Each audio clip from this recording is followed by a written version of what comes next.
He murdered 20 to 36 or more women, often returning to their bodies to perform further indignities. Bundy's charm was his greatest weapon, his ability to manipulate himself into the lives of his targets, often winning their sympathies by faking disability. Their kindness would be rewarded with brutal murder. But is everything bigger in the next state, including body counts? Number 3. Texas. Population 30.5 million. Homicide rate 7.6. Texas racked up 984 serial killings from 1992 to 2019, and the state's most notorious real killer puts even some of cinema's scariest killers to shame. Dean Corll, also known as the Candyman, claimed 28 or more victims from 1970 to 1973.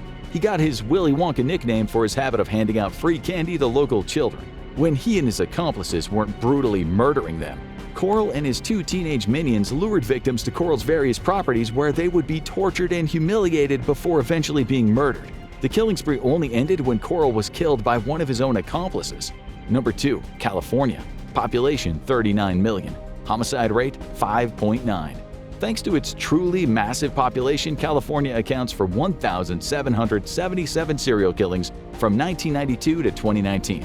The most of anywhere in the U.S. It also has a truly disturbing miracle: the most prolific serial killer in American history by confirmed murders. Samuel Little committed anywhere from 60 to 93 murders from 1970 to at least 2005, though the police have not ruled out those murders starting earlier or later. Little committed his brutal killings, mainly stranglings of women of color, across an alleged 19 different states, often picked up for petty crimes, but never for his truly mind-boggling number of murders. And if we're lucky, Little's record of atrocities will never be broken. And while we counted down these from lowest population to the highest, we saved one state for you where you are statistically most likely to be murdered by a serial killer. And that is, drumroll please, number 1, Alaska. Population 700,000. Homicide rate 10.2.